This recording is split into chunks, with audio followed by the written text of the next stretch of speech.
मुसलसल ऊंची उड़ान के बाद डॉलर को रिवर्स गियर लग गया है। एक ही झटके में 11 रुपए 38 पैसे कमी आई है। इंटरबैंक में डॉलर कम होकर 227 रुपए पर आ गया है। फॉरेक्स डीलर्स के मुताबिक ओपन मार्केट में डॉलर बेचने वाले हैं, खरीदारी नहीं हो रही। मुआशी तजियाकारों का कहना है कि IMF की तरफ से कर्ज की शराइत पूरी किए जाने और दरामदात में कमी रुपए की कदर बढ़ने का बाइस बनी। पाकिस्तान स्टॉक एक्सचेंज में भी मुस्बत रुझान देखने में आ रहा है। इसी पर बात करेंगे। जफ़र पराचा साहब हमारे साथ मौजूद हैं, फॉरेक्स डीलर हैं, उनसे बात करेंगे। जफ़र साहब, बहुत शुक्रिया आपके वक्त के लिए। जिस तरह हम रिपोर्ट भी कर रहे हैं, ओपन मार्केट में डॉलर बेचने वाले हैं और ये कहा जा रहा है कि खरीदारी नहीं हो रही, क्या वजह लगती है आपको? वजह है कि इस वक्त बेचने वाले हैं, खरीदार नहीं है।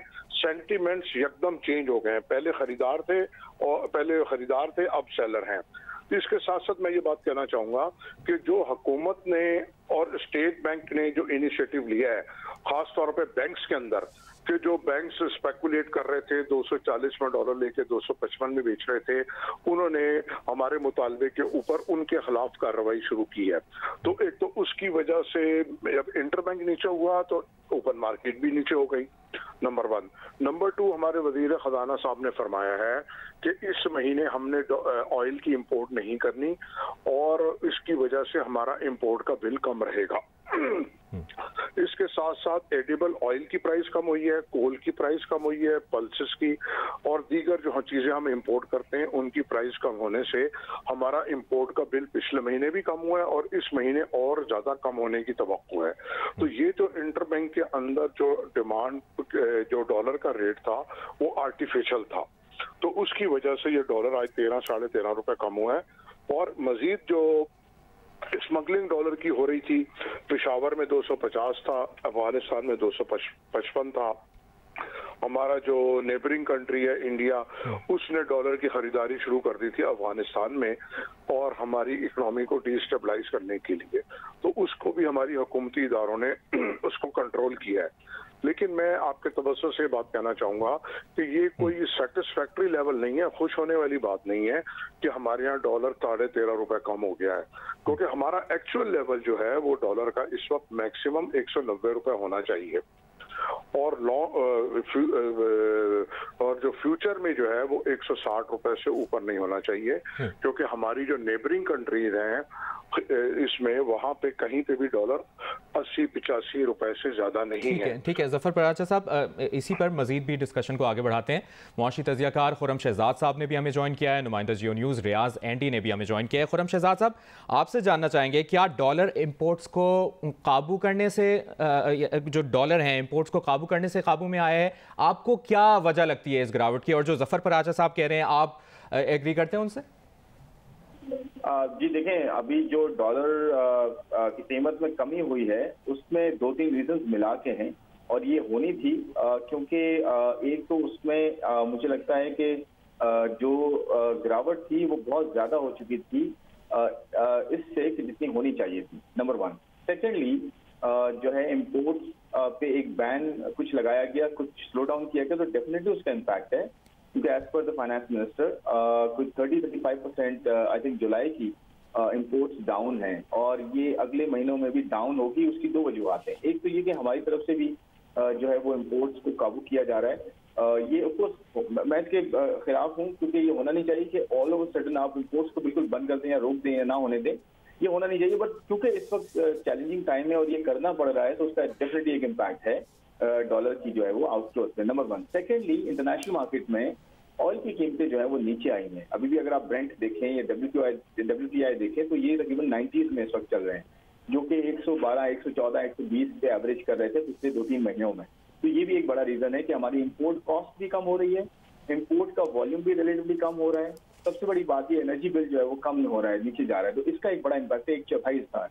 फिर उसके बाद IMF का स्टेटमेंट भी काफी हद तक जो है उसने प्ले किया है मार्केट के सेंटीमेंट को बेहतर करने के लिए, दोनों स्टॉक मार्केट को भी और करेंसी मार्केट को भी। क्या IMF ने ये कहा कि 24 तारीख को हम मीटिंग करेंगे और ये मेरे ख्याल में 1 हफ्ता पहले मीटिंग हो रही है जो नॉर्मली प्लान थी, और उसके बाद जो $1.2 बिलियन रिलीज करेंगे। उसके बाद फिर आपको ऐसा फाइनेंसिंग जो है वो मिलती जाएगी फ्रेंडली कंट्री से भी और दूसरे डोनर एजेंसी से भी, जैसे वर्ल्ड बैंक है, ADB है। तो मेरे ख्याल में आहिस्ता आहिस्ता ये रिसेशन, ग्लोबल रिसेशन का होना, हमारे इंपोर्ट का स्लो डाउन होना, कम करना इंपोर्ट को खुद, और उसके साथ साथ फिर ये जो इम्पैक्ट है इसका इंटरनेशनल मार्केट की कमोडिटी की प्राइस नीचे आने का, ये सब मिला के जो है सही। और खुर्रम साहब, पिछले 15 से 20 दिनों में हमने देखा कि बहुत ज़्यादा तेज़ी से ऊपर गया, फिर आज एकदम से बहुत ज़्यादा नीचे आया, तो ये सस्टेनेबल भी है या आगे के जो पाकिस्तान के पॉलिटिकल ऑब्वियसली हालात हैं उनके साथ चेंज होता रहेगा?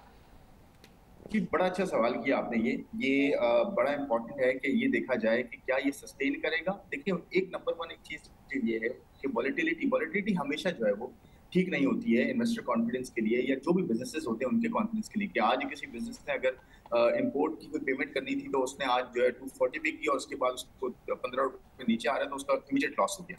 तो ये बिजनेस के कॉन्फिडेंस के लिए ठीक नहीं है वॉलेटिलिटी। इस वॉलेटिलिटी को हमें कंट्रोल करना है। सेकेंडली, ये सस्टेनेबल नहीं हो सकता क्योंकि अभी भी स्ट्रक्चरल इश्यूज हमारे बहुत हैं। हम कंप्लीटली प्रॉब्लम से आउट नहीं हुए हैं। ये एक नी जर्क रिएक्शन है कि जी बहुत ज्यादा ऊपर से लग गया था, नीचे आया है और कुछ पॉजिटिव डेवलपमेंट्स हुई हैं। ये शॉर्ट विंडो है, हमें इसमें मेंटेन करना है। लेकिन अच्छी बात यह है कि अगले 3 महीने इंपॉर्टेंट हैं जिसमें कमोडिटी प्राइसेस, वही फूड और तेल की कीमतें नीचे आने के तवक्को हैं। उसकी वजह से ये रुपये जो है वो एटलीस्ट बहुत ज़्यादा डेप्रिशिएट होने के चांसेस नहीं है, अगर बहुत ज़्यादा अप्रिशिएट भी नहीं होगा। सही। इसी दौरान हमें मलिक बोस्तान साहब ने भी ज्वाइन किया है, उनसे बात करेंगे। फॉरेक्स डीलर हैं मलिक बोस्तान साहब, आपको क्या लगता है ये जो अचानक गिरावट है 11 रुपए की, यकीनी तौर पर ओवरऑल इसको देखा जाए तो एक खुशाइंद खबर है, आप इसको किस तरह से देख रहे हैं इस गिरावट को?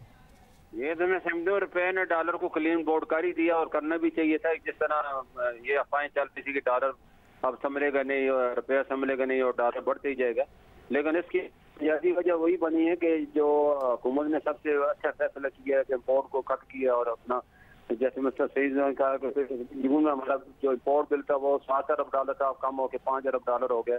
इसके अलावा जो आर्मी चीफ ऑफ स्टाफ है कमर बाजवा साहब, जो कि इकनॉमिक काउंसिल के मेंबर भी हैं, उन्होंने IMF के लिए प्रोग्राम के लिए नायब सदर अमेरिका से अपील की कि IMF का प्रोग्राम जल्द अवेल किए। उन्होंने इस पर ग्रीन सिग्नल दिया है, जिसकी वजह से ये पाकिस्तान को उम्मीद हो चुकी है। और फेच रेटिंग एजेंसी और JP मॉर्गन बैंक ने भी कहा है कि पाकिस्तान को IMF रिलीज जल्द मिल जाएगी जो पैकेज है, और इसके अलावा उन्होंने कहा हम इन्वेस्टमेंट भी करेंगे। तो इन तमाम खबरों ने पाकिस्तान के रुपये पे बड़ा असर डाल रहा है और पाकिस्तान के जो खासतौर एक्सपोर्टर्स है जिन्होंने 3 से 4 अरब डॉलर बाद रोके हुए थे, तो उन्होंने अपने डॉलर सेल करना शुरू कर दिए। उन्हें जब पता चलेगा IMF का पैकेज आने वाला है और पाकिस्तान को बड़े पैमाने में, जैसे मिस्टर सईद साहब ने कहा कि हमने 35 अरब डॉलर का अरेंजमेंट कर लिया और 33 अरब डॉलर हमने अदा करने हैं, पाकिस्तान को आने वाले दिनों में मुश्किल से निकल जाएगा और माशी जो स्टेप उठाए गए उनका चला मिलना शुरू हो गया। और अगस्त का महीना है जो कि आज़ादी का महीना है, इसमें पाकिस्तान की खुशखबरी है और इस्लामी महीना भी है। तो मैं समझता हूँ डॉलर आने वाले दिनों में और भी गिरेगा और अब पहला लेवल है इसका 220 अगर तोड़ते हैं तो ये अगले हफ्ते ही 210 तक जाएगा और IMF किस मिलने के बाद दोबारा 180 से चला था 180 पे वापस जा सकता है। रुपये इस वक्त बहुत ज्यादा अंडर वैल्यू, जो लोग इस वक्त और यकीनी तौर पर जिस तरह ओवरऑल पैनल भी हमारा ये बात कर रहा है कि अच्छी खबरें आती रहीं तो यकीनी तौर पर डॉलर के रेट पर इसका अच्छा इम्पैक्ट पड़ेगा। मलिक बोस्तान साहब हमारे साथ मौजूद थे और जफ़र पराचा साहब हमारे साथ मौजूद थे। साथ ही साथ हमें मौशी तजियाकार खुर्रम शहजाद साहब ने भी ज्वाइन किया। आप तीनों के वक्त का बहुत बहुत शुक्रिया। अभी खबर आपको देंगे। पाकपतन से चेयरमैन PTI इमरान खान ने दरगाह बाबा फरीद पर हाजिरी दी है और इमरान खान चंद मिनट तक दरगाह पर रुके और उन्होंने दुआ मांगी। ये उस वक्त के मनाजिर हैं जब इमरान खान पहुंचे। इमरान खान दरगाह पर रुके और उन्होंने कुछ देर के लिए दुआ भी मांगी। पाकपतन में चेयरमैन PTI इमरान खान ने दरगाह बाबा फरीद पर हाजिरी दी है। मनाजिर आप देख रहे हैं, अब से कुछ देर पहले पाकपतन के ये मनाजिर हैं। चेयरमैन PTI इमरान खान दरगाह बाबा फरीद पर हाजिरी देने पहुंचे। कुछ देर वो दरगाह बाबा फरीद पर रुके और यहाँ पर दुआ मांगी और इसके बाद यहाँ से वो रवाना हो गए हैं। कुछ देर पहले के मनाजिर आप इस वक्त स्क्रीन पर देख रहे हैं पाकपतन के, जहाँ पर चेयरमैन PTI इमरान खान दरगाह बाबा फरीद पर हाजिरी देने पहुँचे। इस वक्त कराची में मुस्लिम लीग नून के रहनुमा मोहम्मद जुबैर प्रेस कॉन्फ्रेंस कर रहे हैं। वो भी आप ही की, इमरान खान ही की रिस्पॉन्सिबिलिटी है, PTI की रिस्पॉन्सिबिलिटी है। तो एक तो इमरान खान को थोड़ी सी और दूसरे जो जितनी भी लीडरशिप है थोड़ी सी शर्मिंदगी होनी चाहिए, महसूस करना चाहिए कि जी हमारे से गलती हुई है, हम इसको करेक्ट करेंगे और आइंदा नहीं छुपाएंगे। अभी तो ये 2013 तक के रिकॉर्ड्स हैं। आप सोचे 2014 से लेकर 2021 तक जो सबमिट किया होगा उसमें कितना कुछ होगा। अभी तो वो रिपोर्ट बाहर नहीं आई है इलेक्शन कमीशन की तरफ से। तो मेरा ख्याल है या तो ये है कि आप इतने पवित्र होते हैं कि आपको ये झटका लगता। और सबसे बड़ी बात है, मेरी एक रिक्वेस्ट है पीटीआई के जो सपोर्टर बाहर बैठे हुए, पढ़े लिखे सपोर्टर बाहर बैठे हुए, वो बड़ी अच्छी जगह पोजीशंस पर काम भी कर रहे हैं। मैं उनसे सिर्फ एक सवाल पूछना चाहता हूँ कि क्या आपकी कंपनी में ऐसा कुछ हो तो क्या चीफ एग्जीक्यूटिव ऑफिसर की नौकरी बचेगी? क्या चीफ फाइनेंशियल ऑफिसर की नौकरी बचेगी? ये जितने पढ़े लिखे बैठे हुए अमेरिका में, यूरोप में, जो पीटीआई को सपोर्ट भी करते हैं, और मुझे कोई एतराज नहीं, लेकिन खुदा के लिए दो स्टैंडर्ड्स ना बनाएं कि एक पीटीआई के लिए स्टैंडर्ड हो और बाकी सारी दुनिया के लिए दूसरा स्टैंडर्ड हो। अगर ये रिपोर्ट पढ़ लें, 60 सफ़े पढ़ लें, अगर थोड़ी सी शर्मिंदगी हो तो सवाल पूछें इमरान खान से, सवाल पूछे पीटीआई लीडरशिप से कि ये आप क्या काम करते रहे हैं। हमने तो आपको इसलिए चंदे दे रहे थे, इसलिए पैसे दे रहे थे कि हम समझे थे कि आप उसकी प्रॉपर अकाउंटिंग कर रहे हैं। अब हमें पता चला कि यहाँ तो तख्ता हुआ था, जो पैसे हमने वो चंदे के लिए दिए, जिस तरह आरिफ नकवी ने। एक और जो आरिफ नकवी के हवाले से याद आ गया कि आरिफ नकवी का कह रहे हैं कि जी आरिफ नकवी जो है 2012 में तो उसने कोई गलत काम नहीं किया था, 2019 में वो आपकी मीटिंग अटेंड करता था, और आज फवाद चौधरी ने कहा कि उसके ऊपर तो कोई केस ही नहीं है। यार इससे बड़ा मेरा ख्याल है झूठ क्या हो सकता है? अगर उसके ऊपर कोई केस नहीं है तो वो इंग्लैंड में क्या कर रहे हैं? इस केस प्रूव हो चुका है, he has been convicted. Question सिर्फ ये है कि क्या वो यूएस उसकी एक्सट्रेडिशन होगी या नहीं होगी। वो लंदन नहीं छोड़ सकते, अगर वो फ्री है, उनकी कन्विक्शन नहीं है, तो वो वहां बैठे क्या कर रहे हैं? केस कौन सा चल रहा है? केस ये नहीं चल रहा कि उन्होंने कोई गलत काम किया था, ये नहीं, वो प्रूव हो चुका है।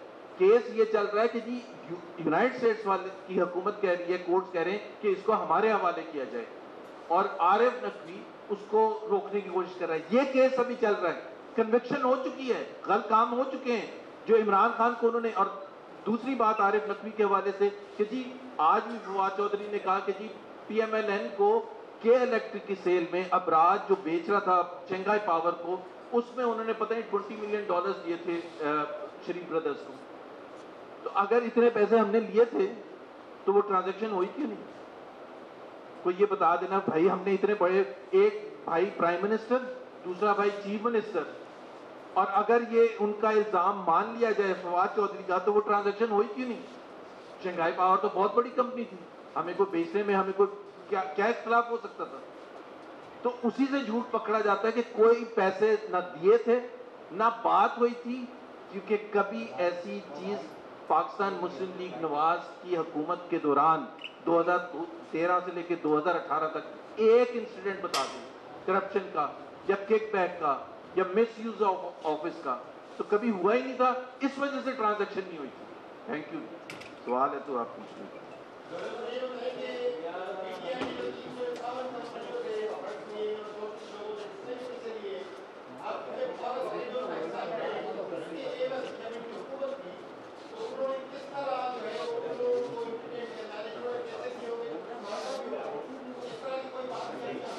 बहुत एग्जाम्पल है। एक एग्जाम्पल है, एक साहब ने किए थे जो डोनेशन किया था, उसके बाद उनको नथिया गली में ये पता नहीं किस जगह वो की जो उनका कारोबार था। रहनुमा मुस्लिम लीग नून मोहम्मद जुबैर कराची में प्रेस कॉन्फ्रेंस कर रहे थे। उन्होंने कहा कि फॉरेन फंडिंग के मामले पर हम समझते थे कि ये लोग थोड़ा बहुत शर्मिंदा होंगे। तहरीक इंसाफ वालों ने फॉरेन फंडिंग केस का फैसला रुकवाने की कोशिश की। एक बार फिर आपको अपडेट करें पाकपतन से, जहां पर चेयरमैन पीटीआई इमरान खान वहां पर पहुंचे हैं और दरगाह बाबा फरीद पर हाजिरी दी है। इमरान खान चंद मिनट दरगाह पर मौजूद रहे और दुआ भी मांगी। उनके हमरा दीगर रहनुमा भी मौजूद थे। पाकपतन के मनाजिर आप स्क्रीन पर देख रहे हैं, जहां पर चेयरमैन पीटीआई इमरान खान कुछ देर के लिए पहुंचे हैं, दरगाह बाबा फरीद पर हाजिरी दी और दुआ मांगी। साथ ही साथ उनके हमरा दीगर रहनुमा भी मौजूद थे।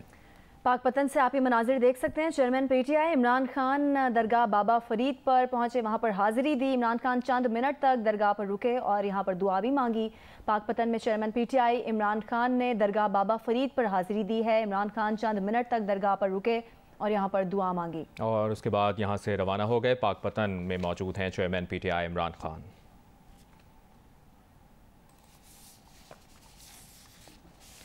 एक बार फिर बात करेंगे। इंटरबैंक में डॉलर 9 रुपए 58 पैसे सस्ता हो गया है। इंटरबैंक में कारोबार के इख्तिताम पर डॉलर 228 रुपए 80 पैसे का हो गया है। इंटरबैंक में डॉलर 9 रुपए 58 पैसे सस्ता हो गया है। इंटरबैंक में कारोबार के इख्तिताम पर डॉलर 228 रुपए 80 पैसे का हो गया है।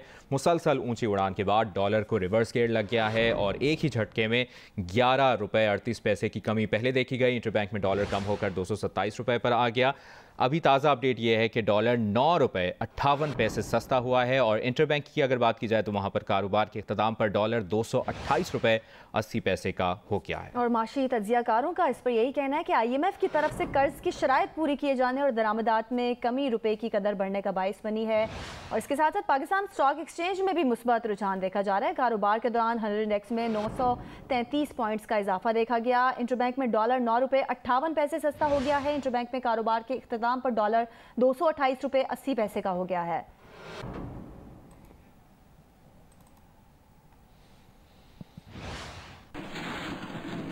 अभी आपको बताएं PDM का इजलास जारी है। क्या हो रहा है इस वक्त, इजलास का अहवाल जानते हैं नुमाइंदा जियो न्यूज़ वकार सती से। वकार सती, अब तक क्या खबर मौसूल हुई है आपको इजलास की? देखिए, इलेक्शन कमीशन का जो फैसला था उसके ऊपर क्या उसको एग्जीक्यूट कैसे करना है और क्या कार्रवाई करनी है, इसके ऊपर इजलास हो रहा है। हुक्मरान इत्तेहाद में शामिल तमाम जो जिम्मेदारान हैं उनका कल भी ये इजलास हुआ था और आज भी। कल 2 कमेटियां बनी थी, एक सियासी कमेटी खुर्शीद शाह की सरबराही में और एक आईनी वो कमेटी आजम तारड़ की सरबराही में। उन्होंने अपनी अपनी सिफारिशात वो मुरतब की हैं और उसके बाद अब वज़ीर-ए-आज़म की सरबराही में हुक्मरान इत्तेहाद का इजलास जो है वो जारी है वज़ीर-ए-आज़म हाउस में, जिसमें ये हिकमत अमली वो बनाई जा रही है कि किस तरीके से इसके ऊपर वो कार्रवाई वो की जाए। मुख्तलिफ इसमें वो तजावीज़ हैं, मुशावरत हो रही है, जिसके बाद बाकायदा जो है कल मंजूरी ली जाएगी वफाकी काबीना के इजलास में इन वो फैसलों की। ज़राए का ये कहना है कि हुकूमत ने ये फैसला कर लिया है कि सुप्रीम कोर्ट के फुल बेंच के सामने भी वो जाया जाएगा और दीगर जो वो फैसले की रोशनी में दीगर जो कार्रवाई वजारत दाखिला के जरिए करनी है, जिसमें तहरीक इंसाफ के जो कायदीन हैं उनके नाम ECL में डालने की बात भी शामिल है, उसकी भी मंजूरी लिए जाने का अमकान है इस इजलास में। जी, PDM और इत्तेहादी जमातों का सरबराही इजलास वज़ीर-ए-आज़म हाउस में जारी है। बहुत शुक्रिया इजलास की डिटेल्स देने के लिए वकार। आर्मी चीफ ने कोयटा गैरिजन में लेफ्टिनेंट जनरल सरफराज अली शहीद और ब्रिगेडियर मोहम्मद खालिद शहीद की नमाज जनाजा में शिरकत की। ISPR के मुताबिक नमाज जनाजा में गवर्नर बलोचिस्तान मीर जान मोहम्मद जमाली, वज़ीर आला मीर अब्दुल कुद्दूस बजिंजो ने शिरकत की। सूबाई वज़रा और सिविल और अस्करी हुकाम समेत शहदा के लवाहिकीन ने भी शिरकत की। ISPR के मुताबिक आर्मी चीफ ने शहदा के लवाहिकीन से भी मुलाकात की। शहीद लेफ्टिनेंट जनरल सरफराज अली और ब्रिगेडियर खालिद के जस्तिका की रावलपिंडी मुंतकिल कर दिए गए। शहीद लेफ्टिनेंट जनरल सरफराज अली की नमाज जनाजा शाम 5:30 बजे रावलपिंडी में अदा की जाएगी। शहीद मेजर जनरल अमजद हनीफ और ब्रिगेडियर खालिद की नमाज जनाजा भी शाम 5:30 बजे रावलपिंडी में अदा की जाएगी। शहदा की तदफीन फौजी एजाज के साथ की जाएगी। आर्मी चीफ ने कोयटा गैरिजन में लेफ्टिनेंट जनरल सरफराज अली शहीद और ब्रिगेडियर मोहम्मद खालिद शहीद की नमाज जनाजा में शिरकत की। ISPR का बताना है कि नमाज जनाजा में गवर्नर बलोचिस्तान मीर जान मोहम्मद जमाली, वज़ीर आला मीर अब्दुल कुद्दूस बजिंजो ने शिरकत की। सूबाई वज़रा और सिविल अस्करी हुक्काम समेत शहदा के लवाहिकीन ने भी शिरकत की। ISPR के मुताबिक आर्मी चीफ ने शहदा के लवाहिकीन से भी मुलाकात की। शहीद लेफ्टिनेंट जनरल सरफराज अली और ब्रिगेडियर खालिद के जसद खाकी रावलपिंडी मुंतकिल कर दिए गए। शहीद लेफ्टिनेंट जनरल सरफराज अली की नमाज जनाजा शाम 5:30 रावलपिंडी में अदा की जाएगी। शहीद मेजर जनरल अमजद हनीफ और ब्रिगेडियर खालिद की नमाज जनाजा भी शाम 5:30 बजे रावलपिंडी में अदा की जाएगी। शहदा की तदफीन फौजी एजाज के साथ की जाएगी।